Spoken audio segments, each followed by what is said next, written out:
नमस्कार. जय श्रीहरी. मित्रांनो, आपल्या समाजात आजही अनेक लोकांच्या मनात एक प्रश्न सतत निर्माण होतो.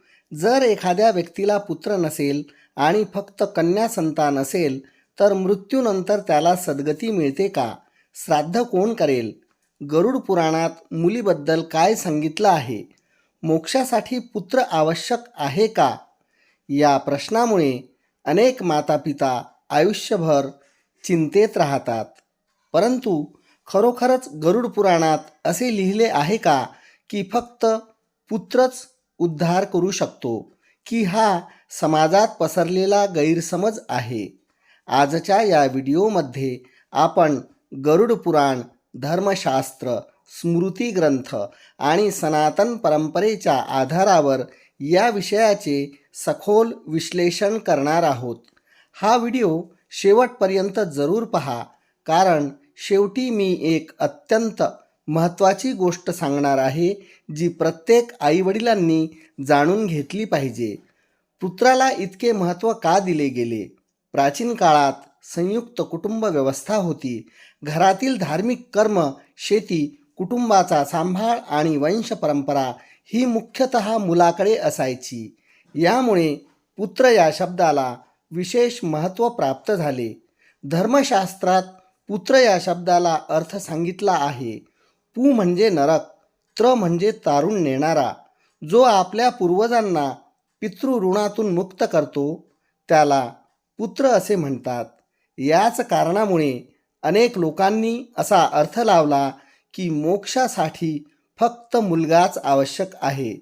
परंतु येथे एक मोठा गैरसमज निर्माण झाला.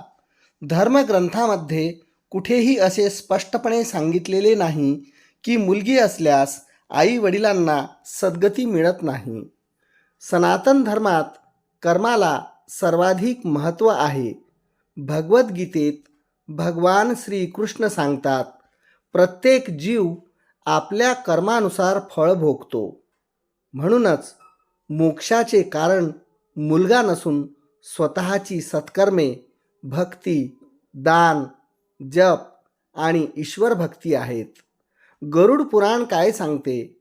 गरुड पुराणात मृत्यूनंतर आत्म्याचा प्रवास, श्राद्ध, पिंडदान आणि पितृलोकाचे वर्णन आहे. येथे श्राद्ध करण्याचे महत्त्व सांगितले आहे. श्राद्धामुळे मृतात्म्याला शांती मिळते.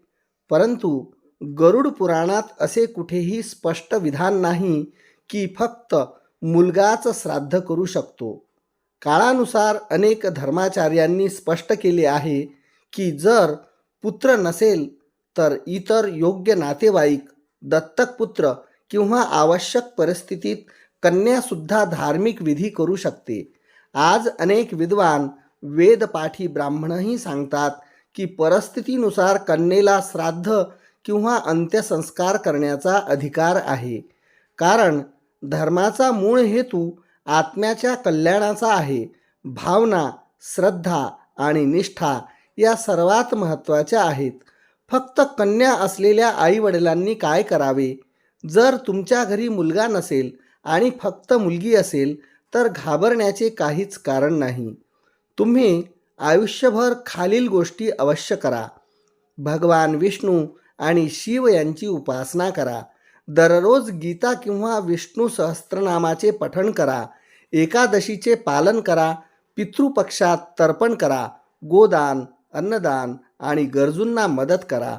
कन्येला धर्म, संस्कार आणि सेवा यांचे शिक्षण द्या.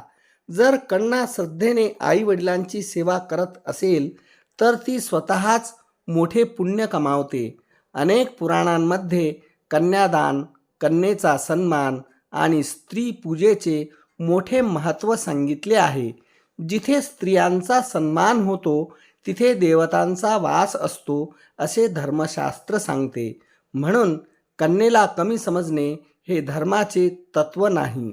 प्रिय मित्रांनो, आई वडिलांचा उद्धार मुलगा करतो की मुलगी यापेक्षा मोठा प्रश्न म्हणजे आई वडिलांनी आयुष्यभर कशी कर्मे केली. ज्याने धर्म, सत्य, दया, सेवा, दान आणि ईश्वर भक्ती केली आहे त्याला परमेश्वराची कृपा निश्चित मिळते. जर तुमची मुलगी प्रेमाने तुमची सेवा करत असेल, तुमच्या निधनानंतर श्रद्धेने स्मरण करत असेल आणि धर्मानुसार विधी करत असेल, तर त्या भावनेलाही सनातन धर्मात मोठे स्थान आहे. म्हणून मुलगा नाही म्हणून निराश होऊ नका. आपल्या संततीमध्ये धर्म, संस्कार, करुणा आणि ईश्वर भक्ती रुजवा. हेच खरे पितृऋण फेडणे आहे. जर हा व्हिडिओ उपयुक्त वाटला असेल तर लाईक करा, आपल्या मित्रपरिवारासोबत शेअर करा आणि अशाच धर्मशास्त्रावर आधारित माहितीपूर्ण व्हिडिओसाठी आमच्या चॅनलला नक्की सबस्क्राईब करा. धन्यवाद.